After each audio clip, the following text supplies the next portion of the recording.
Hello, and welcome back to another episode of the Blue is the New White podcast. Today, I sit down with a wonderful person by the name of Bethany Locke. Beth is an apprentice Powerline technician in Nova Scotia. She grew up in a mining town and a place where women in the trades are actually pretty common. In fact, unlike most people I talk to, Beth was actually presented with and educated on the skilled trades as a viable career option while she was still in high school. With that knowledge, she was able to determine that the trades were a good fit for her. And after trying her hand at being an industrial electrician, she switched trades to Powerline technician. Beth loves the outdoors, working with her hands, and above all else, the sense of accomplishment and satisfaction that comes with providing people with the necessary resource of electricity. Although she has had some challenges along the way, Beth is clear on her passions and has big aspirations to be successful and self-sufficient, using the trades as a catalyst to achieve that. As always, this show is not monetized and we do not run ads. We rely strictly on word of mouth from our listeners to grow the show. So, if you enjoy this episode, please take a moment to rate it, review it, and share it. The future generations of tradespeople depend on it. They depend on you. So thank you again, and enjoy this episode of the Blue is the New White podcast with Bethany Locke. Bethany, hello and welcome to the show. I'm so glad you could be here today. Hi, Josh. Thank you for having me. Why don't we start off with your story? You tell our listeners and our viewers who you are, where you came from, and how you got to where you are today. Thank you. My name is Bethany Locke. I'm an apprentice Powerline technician with Nova Scotia Power. I grew up in a small town, Labrador City, here in Canada. And I grew up in a mining town where it's not uncommon to see a lot of women in the trades. There's an iron ore mine with IOC, it's with Rio Tinto, and they work, hand in hand with men and women in all different skilled trades such as electrical, welding, millwrights, heavy equipment, mechanics. So I grew up seeing all these women working around the town in coveralls and work boots, and it was normal. That was part of, everyone's day-to-day life. And growing up, I didn't know what I wanted to do. I had every idea in my mind through high school, from veterinary technician to a teacher to a nurse. And somewhere along the way, I decided that trades would be a good fit. I could always have work at my fingertips if I planned to stay in Labrador City. But also, it was good money. It was a stable, reliable job with, no end in sight at that point. So I started off doing electrical. I did a skilled trades course in high school that highlighted electrical as one of their trades. And right out of high school, I went and did industrial electrician at the college locally. That was good. It was a good introduction to where I wanted to be and what I wanted to do hands-on. And it was a good base knowledge of electricity. But it didn't really spark in the way that I wanted, no pun intended. It was interesting, but it wasn't a passion. And it was my mother actually who led me towards Powerline work. She knew locally of some Powerline technicians and people that were around my age that were potentially going into the course. And my mother knew that I liked to be physically active. I like to work outdoors, and that I just always was looking for the next adventure, something to really keep me busy and creative.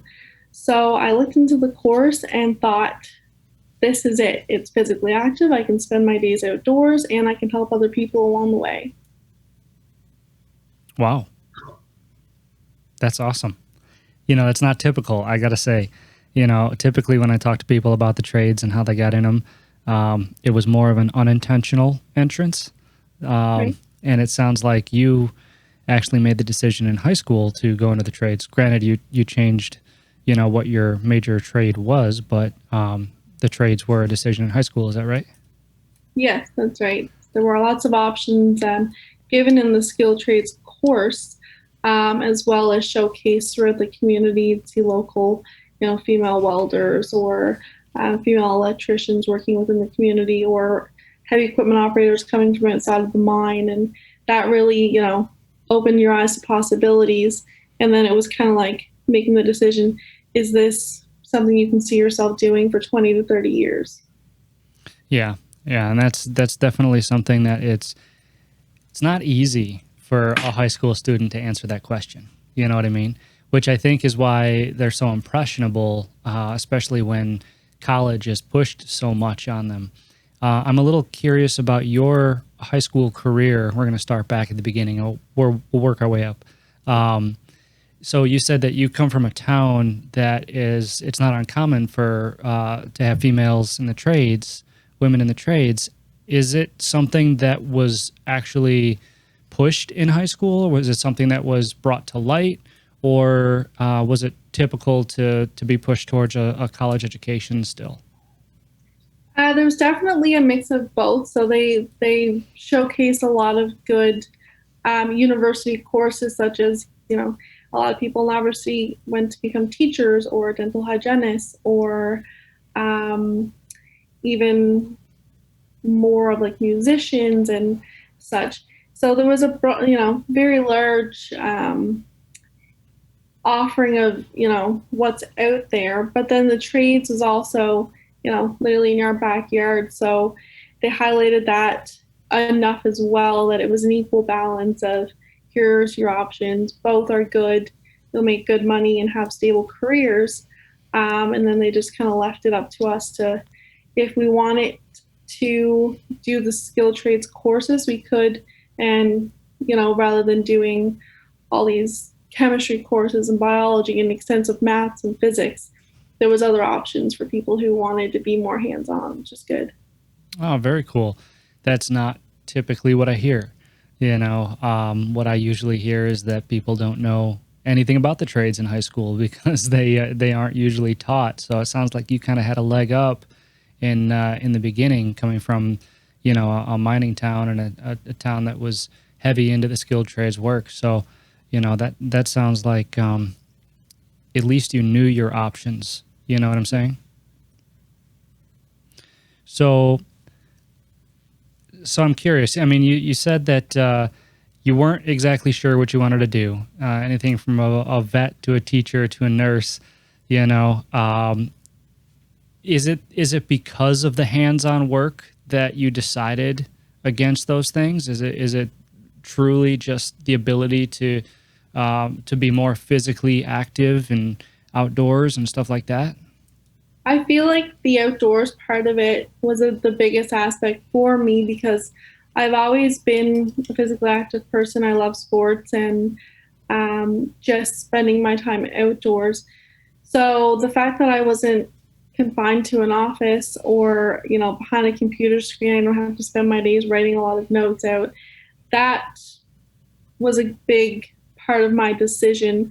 Also, the hands-on, just basic life skills that you learn with using tools every day and, becoming stronger physically in these jobs just made it that more appealing to be independent, because I grew up with a strong mother who was independent, and I kind of, led from her example that that's how I wanted to live my life, and I didn't need a man to do things for me as such. So Fantastic. What does your mom do?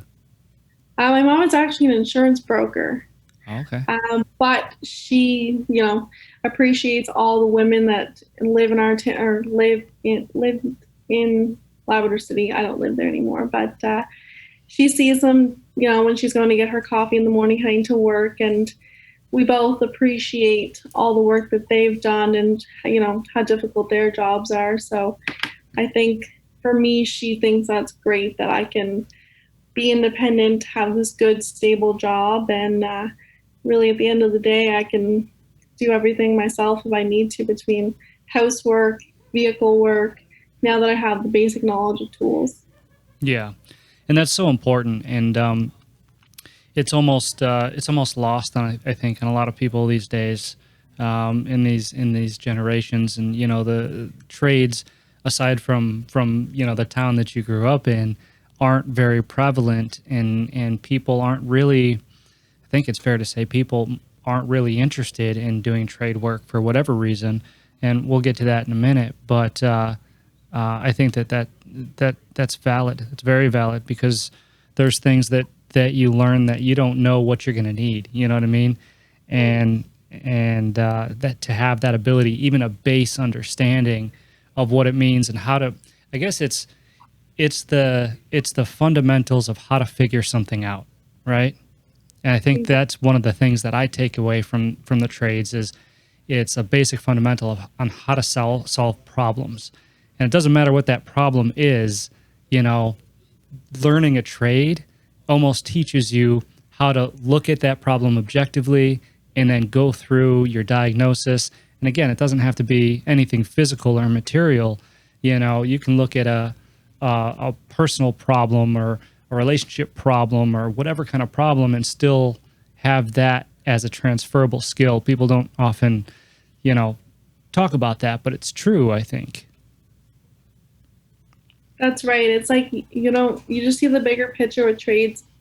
It's like, how do I wire a house? But when you step back and think, all the other small skills that you learn from these bigger skills that then help you in your day-to-day life, like, how to put drywall screws in to hang a picture that you think, oh, I'd have to call my uncle to come over after work to do that for me. But instead, I got a level, I got some screws and a drill, and I can do that. And just, it spirals into bigger things that just are very, I don't know how to put it in a way that everybody will understand, but basically you kind of neglect all of the smaller appreciations that come with the trades and the knowledge and how much you can truly learn. It's not all about the bigger picture.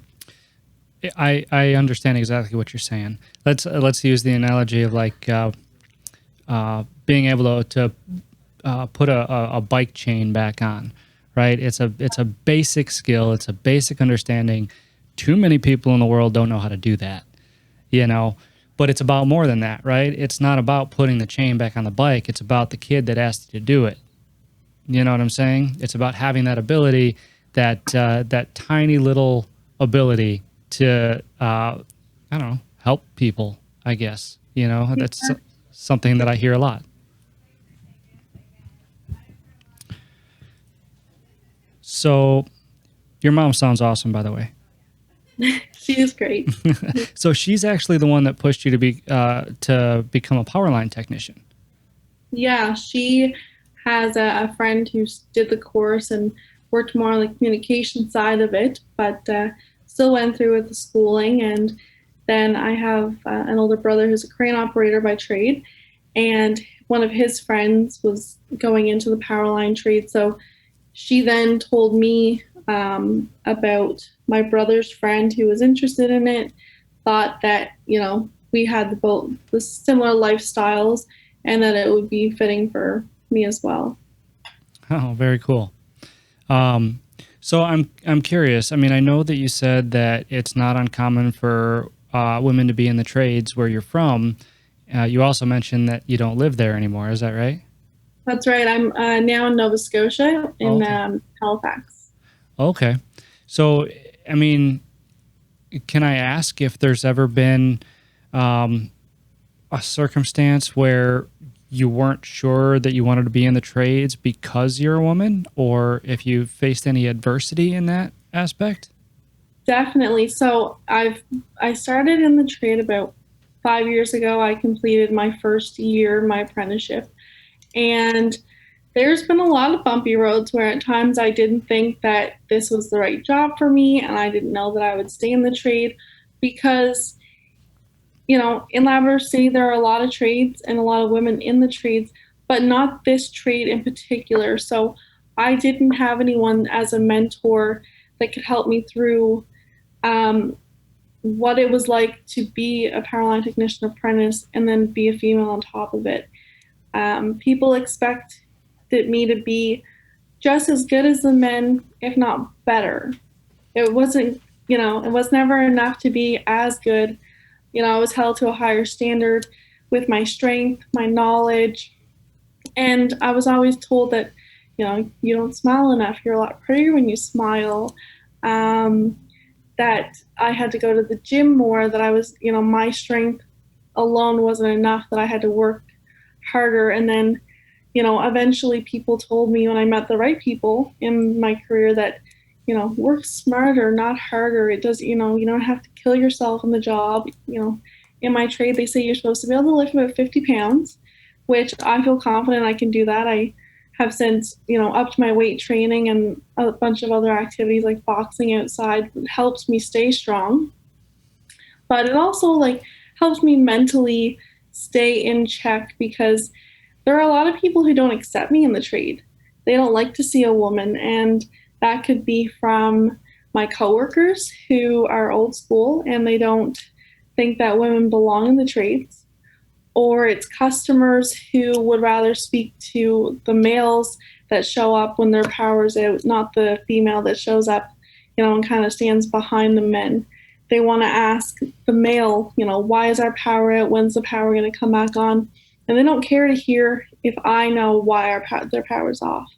So there's a lot of ups and downs, but I'm very grateful for a lot of the people that I have met that have told me, keep your head up. It will get better, and it does. But there are definitely a lot of challenges that people don't see on the outside. The greater the challenge, the greater the reward, as they say. I bet that there's a lot of satisfaction in setting some of those people straight. Yeah, that's right. One of the biggest successes in my career is proving people wrong, doing what they say I couldn't do. And that, keeps the fire lit every day to wake up and go to work and, put on a good face and do, the best work I can do, be the best version of myself. And then to go home and feel accomplishment that not only did I put somebody's power back on, or, gave somebody else a job to do, because a big part of our job too is new construction. So somebody is building a house and they're waiting for, the contractors to do their drywalling and the electrical and stuff like that. So at one point we have to go in and give them power so they can finish building those homes and giving people their dream homes, a roof over their head, a place to build memories with the family. So we're, in that process, we're giving somebody else a job to do in a skilled trade that, that there's an accomplishment. We've done our job to give them a job, to give somebody a home. And, it's just the effect of one person doing their job so the next can be completed. And that there's an accomplishment too. It's what a good feeling. Yeah. It's the bigger picture, right? It's being able to take a step back and actually physically see what you've done, right, and who you've helped, and what you're at least in part responsible for, I think. And honestly, so many people would appreciate that feeling. I feel like we can push the trades in that we can talk about how much money you can make, because we know that a lot of the trades can be very lucrative and you can make a very good living. And we can push other things like travel. You get to travel a lot with some trades out there.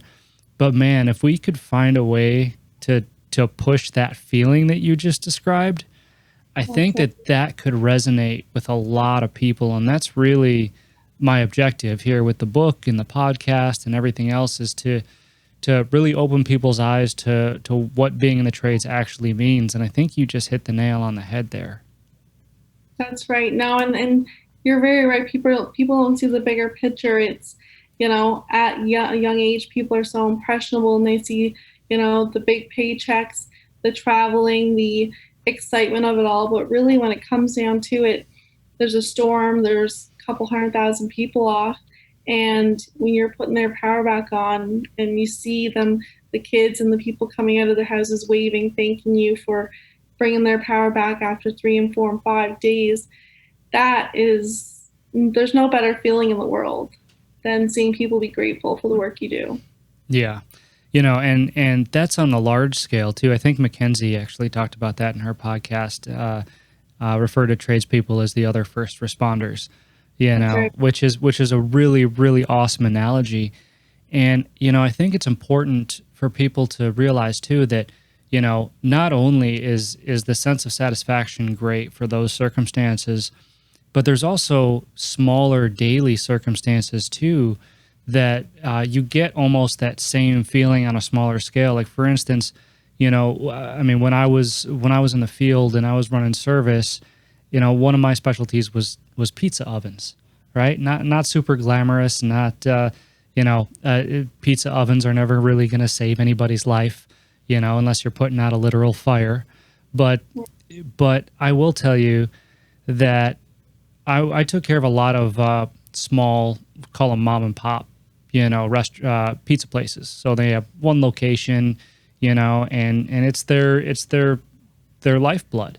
It's their pride and joy. That pizza shop that they've owned for the last 30 years. And I'll tell you, when those ovens go down on a Friday night and and that owner's calling you and asking for your help and saying that they can't do what they love for one night and they're going to lose money and customers and this and that, and you get there and you fix it, that feeling is still there. You might not be saving somebody's life, but you're sure as hell saving somebody's dignity. You know what I mean? You're right. No, and it's very true. It's, for an example, in our trade, we could have a bit of a windy night. It doesn't have to be a full hurricane or a full-blown storm. But say if there's a tree that had been, has a dead branch on it and it's leaning in the wind for a while, and then all of a sudden one night the wind hits it the right way and it snaps, brings down somebody's power line. And then, who knows, they could have kids in university trying to do their assignments, especially where everything's online now. And it's like, we finally get their power back on. What a relief to them, and that they don't have to go all night without power. Maybe they have an assignment due. So it's day by day. You just never know what you're going to get into. Yeah, no, absolutely. And circumstances like that too when they're not life threatening, obviously, I think that they can be good because, especially in a trade like yours, Powerline technicians, it's taken for granted. Right? When you have power running through your house, coming through your outlets, you don't think about how it got there. All you think about is, is my phone plug going to fit in that outlet so I can be on Instagram or Facebook or Twitter or whatever, pick your poison. And I think that sometimes it's a gentle reminder when somebody's power goes out or when somebody's AC goes out or when the hot water heater stops, And because it makes them think and it makes them remember, oh, wait, I actually need tradespeople in my life so I can remain comfortable. Exactly. No, you're right. So you're a boxer. I am new to boxing. I just needed something to kind of keep me physically active without getting bored at the gym. And also to just get my anger out because, like I've said, there are still people who don't accept me, or, I might have a bad day. Like, my male coworkers might rub me the wrong way. And I just don't have a good way to let it all out, in a healthy way. So the gym, without it being too much of like a routine, I don't want to then stop liking the gym because I'm using it for anger release instead of, a lifestyle. So I picked up boxing as a way to get all that residual anger out and frustration and kind of like, picture my coworker's head as I'm hitting the dummies and the pads and everything. So no, it's good workout to stay strong and physically active, but it just, that little extra edge for when Bob rubs me the wrong way at work, and then I can just go get it out there. Remind me never to piss you off. I will. No, that's awesome. And you know what? I think that's definitely healthy too, and obviously I can't relate how you can relate, to the circumstances that you've had and something like that. But I think that stuff like that is definitely necessary sometimes, because otherwise, you punch your coworker in the face, you're looking at a lawsuit, Right. so that's Well, but that's cool.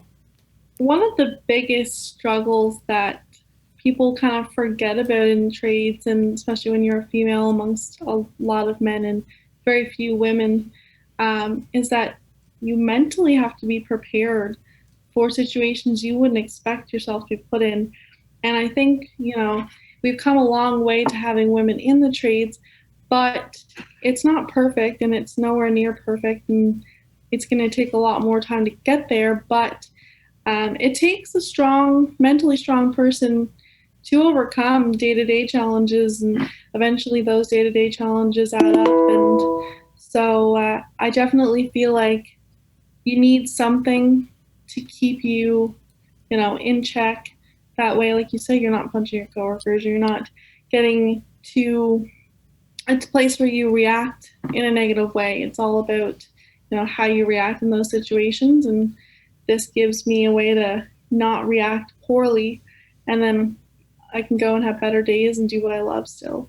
Right. Well, and I think it's, I hate to say it, but I think it's even more important for women in the trades because there's so few of them. And even now, I mean, I know we're taking strides in the right direction, but your actions are probably still under a microscope, right? I mean, to a certain extent. Very much so. Yeah. So if you react unfavorably in any given situation, chances are it may not sway your way in the end, whether or That's not you were at fault. That's right. And I don't know of a lot of women in the trade aside from Mackenzie and the women of PLTs that actually brought me to you. I'm very thankful for that, and Lana. But there are only 3 other female apprentices in the company that I work for, and we're all scattered across the province. So like you said, we're all under a microscope. Everybody watches our every move and our everything that we say. So, like you said, we got to be careful just to, not highlight ourselves in the wrong way. It's nice to be highlighted, to show that there are women in the trades. But at the same time, if we say the wrong thing to a customer in a moment of, passion, when we're heated about, what they say to us and not accepting us, doing their work, then that comes back poorly because, I mean, there's not many girls with long brown hair working with the power company and blaze orange. So you definitely got to watch your P's and Q's. Yeah, yeah, definitely. That makes sense. I like what you said about having to be, you have to be prepared. You have to be strong mentally. Is there any specific circumstance you could share with me that you remember that you had to be mentally, or that maybe you weren't mentally prepared for, or that I imagine in circumstances like that, it kind of helps train your mental ability too. Are there any specific circumstances that you wouldn't mind sharing? For sure. No, I definitely have a lot of them. I'll bring it back to the early days. So when I started out in the trade as an apprentice, I actually worked for a contractor, PowerTel, in Newfoundland, and we did transmission work. So it was H-frame, Powerline structures, poles, and great job working on the Maritime Link project from Nova Scotia to Newfoundland, Canada. And I met some people there who they were very loud. They were very just rough with how they acted towards people and spoke in a very aggressive way to get their point across. And me growing up being very shy, the middle child who didn't say a whole lot, I wasn't used to that type of way of getting your point across. So I was very taken aback by it. And I wasn't mentally prepared to be yelled at in a workplace with a bunch of other people that I didn't know. So that particular day, I definitely, took a few minutes, collected myself, shed a few tears, all good. We talked about it after, but I said to myself, you need to have a backbone, you need to have thicker skin, and not let people talk to you that way, because it's fine to react that way when you're not really sure what's going on. But I didn't want people to think that was okay to yell at me at work. I didn't want people to think it was okay to make me feel belittled or weak, or that, I was below them, because I earned my job to be there. I worked very hard to be respected and to be in the trade. It was, it's never easy anyways. So then I wasn't going to let people continue to make me feel that way. So I really, dug in, did some soul searching, and at that point in time decided this wasn't going to happen again. People weren't going to make me feel that way. And it's been, every day's been a struggle since, but it's never gotten that bad, and it's only gotten better from that point on. That's good. That's good. And I think it's important, to remember that having thick skin is it's not only the ability to not let stuff like that bother you, but it's the ability to speak back on it, right? And say, hey, never mind. I don't know how to say what I'm about to say in a censored fashion. So, but you get what I'm saying. It's about being able to stand up for yourself, and even if it's respectfully, and saying, hey, don't talk to me like that, whatever it may be. And you've got to walk that line too, because you can't fly off the handle. Not that you're punching any coworkers in the face, but even with your words, you can't fly off the handle too much, because again, going back to being under the microscope, it's a very fine line to walk. It is. And you're right with what you said, that I feel like I'm losing my train of thought as well here, but what was, geez, I lost it too. I had it. I was building up to it. Happens to me all the time. I know, it's so many good things to talk about, and then when you just start ball rolling. But let's see. Okay, if I think about it again, I'll come back. Yeah. If you think about it, just scream, and we'll stop and we'll go back. So moving forward, how about? I mean, obviously you love what you do, right? You find what you do very rewarding. So before we get into why, what would you tell, or what do you tell young women that are interested, or even have the thought of maybe getting into the trades? We're talking a lot about having to be mentally tough, and how right now it's still a little bit of a struggle for a lot of women in the trades, and obviously we have to work through that to change it.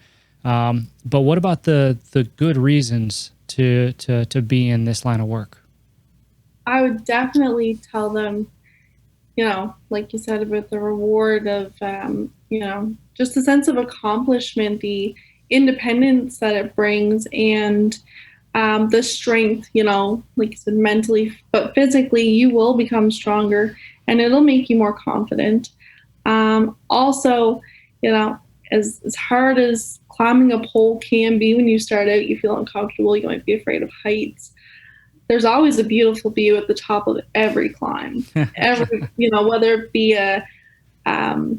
it's steel tower, or beach frame structures on transmission that are much taller, or even just in the city, overlooking the city, or out in the countryside. The ocean out here in Nova Scotia is beautiful. So that is a big part of it, just appreciating the outdoors, the world we live in, the blue skies, the sunny days, even when it's raining and it's overcast and the ocean, the water's crashing in, on shore, it's beautiful. So you just got to take a few moments and just be grateful that we're here, that we're alive, and that, you got a stable job, and can't really get much better than that. Yeah, I agree. I relate that to, we do a lot of rooftop work, and, before we did HVAC and refrigeration, I was only on the roof to do exhaust hoods and stuff like that. But I do remember, being up there, and you have to take it in, especially if it's a tall building. And I'm a sucker for sunrises and sunsets, Like, so and that's, I think that is probably, I can't think of a specific instance, but I do remember being up on rooftops and being able to watch the sunset, or watch the sunrise, if it's an early morning job. And just in that moment, you can't help but think to yourself, you know what? This is a good way to make a living. It's almost like a sense of freedom up there. You know what I mean? Just even if for one fleeting second. yeah, no, you're right. It is freedom to just live in a beautiful place and to feel like, you're invincible at that moment. It's incredible. Yeah, exactly. And I think that's what we need to talk about too, right? With kids these days, getting back to the premise of the podcast, that feeling of being invincible, just Yeah. just that, being able to talk about it, I think would resonate a whole lot more than, hey kid, you want to be a plumber? I mean, we've got to find a different way to communicate this information, communicate these benefits and the advantages and the opportunities, because people try, but it's one thing to list what they all are, and it's another to describe the feeling you get from each one. You know what I'm saying? So, no, just definitely very cool stuff. So, what would you say with what you do now is, what if you had to pick one of those things we just talked about as the most rewarding part, what would it be? Definitely the look on people's face when you restore their power. Definitely. Good. Just the joy that it brings them to, be able to sit down on a Friday night, the whole family cuddled up on the couch watching a movie with the fireplace going, and just moments like that where it allows people to all come together and appreciate life itself. I feel like people kind of forget that happens while we're at working, that there are people who get to, embrace their families together because of what we give them, the power to their houses. And so that's probably definitely my favorite. I like that answer a lot. So you said you've been in this trade now for about 5 years. Yeah, that's right. So where do you hope to go from here?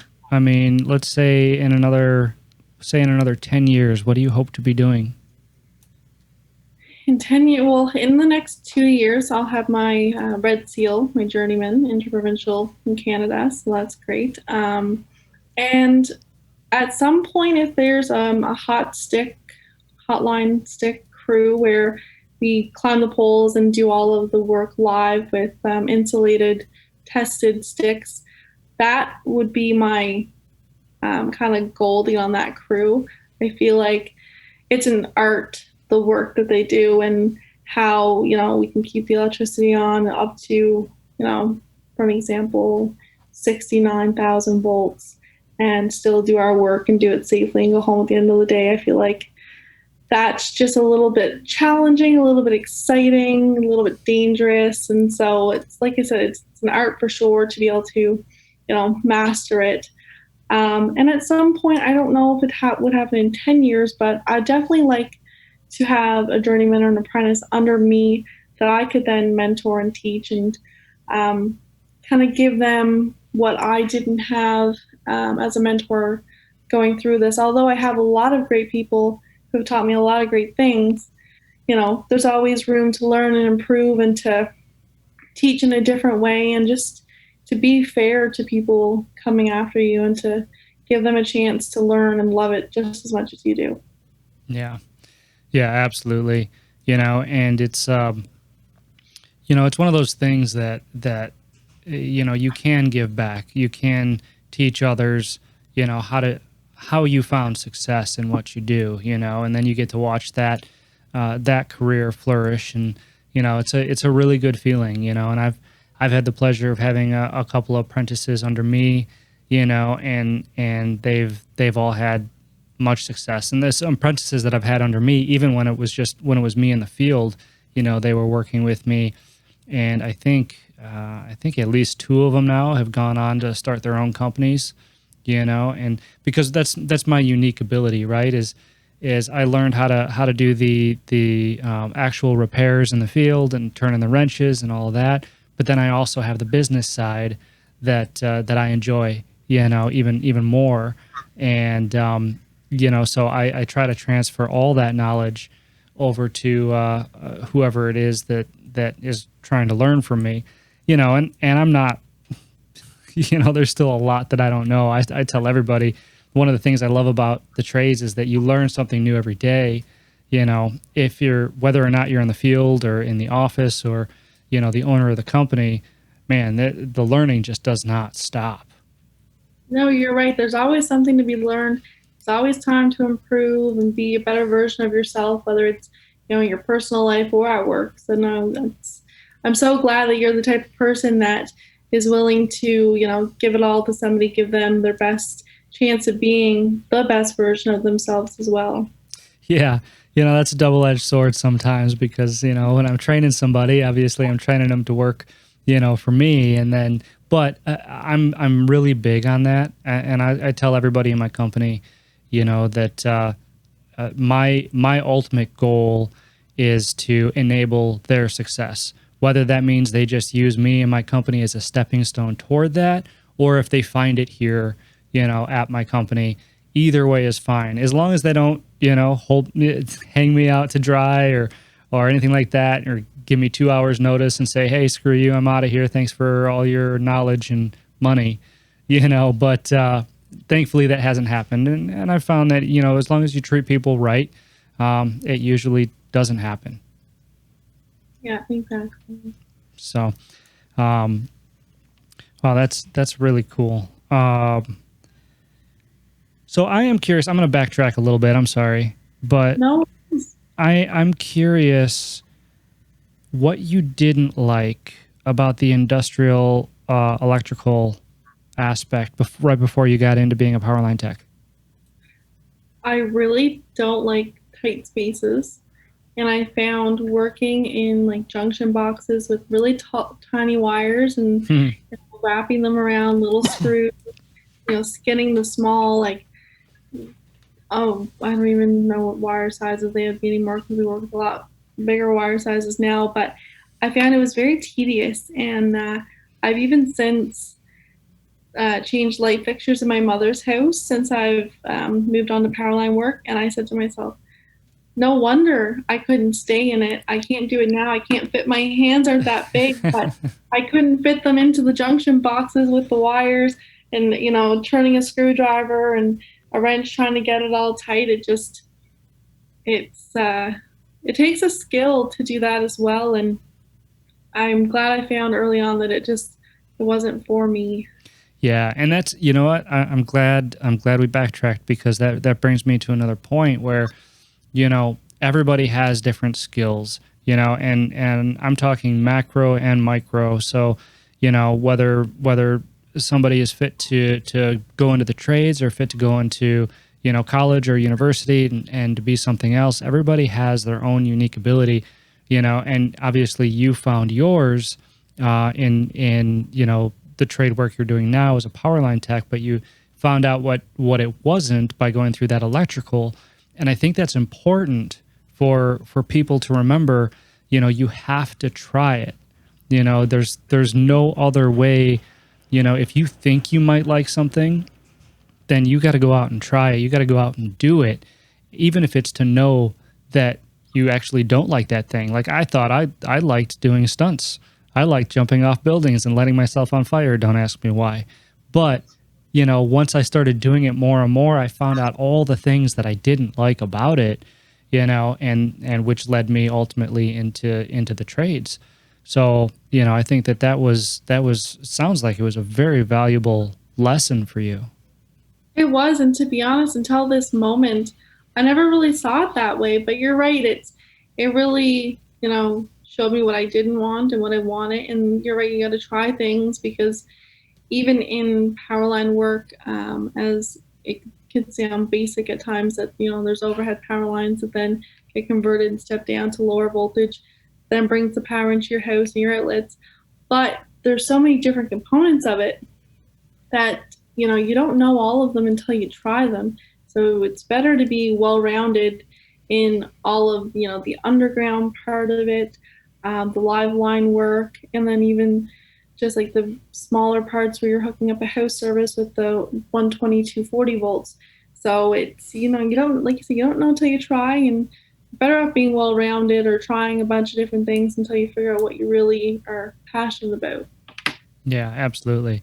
Besides, anybody listening, if you've ever tried to strip a 20 gauge wire, you know exactly what we're talking about. That's not easy. That's not the easiest thing in the world to do, and then you snap some of the threads and you're like, oh, geez, got to cut it back. And then you do the same thing, cut it back again, do the same thing. And unfortunately, I've had too much experience with that myself, working on restaurant equipment. A lot of them use like computer boards and things like that.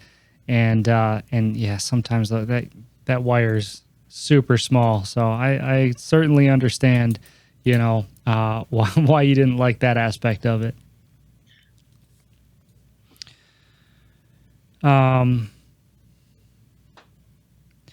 So where do we go from here? Do you,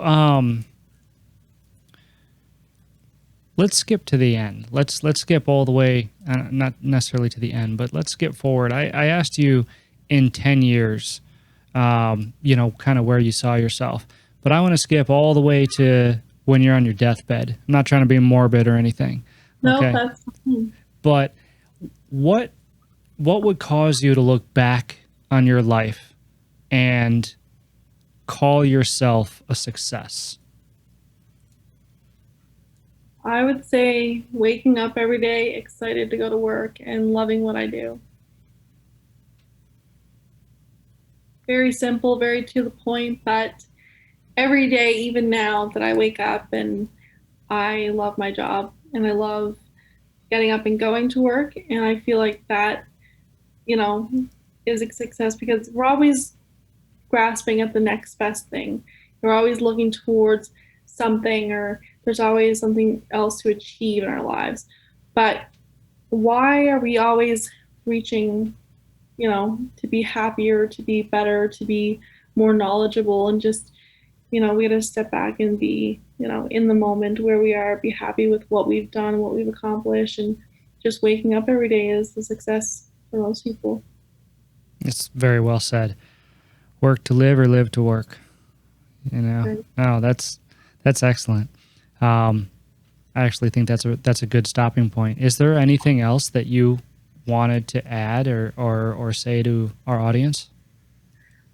I guess, the most important thing is don't give up, because there were days that I, didn't want to go to work. I didn't always love every part of what I did, and people, made me hate the thought of going to work because of what they were going to say or how they were going to treat me. But I didn't let it stop me, and I'm very grateful to my mother and other people in my family, like my brother and my uncle, who have supported me and made me realize that giving up wouldn't do me any good. I'd have to pick another career at some point and start over again.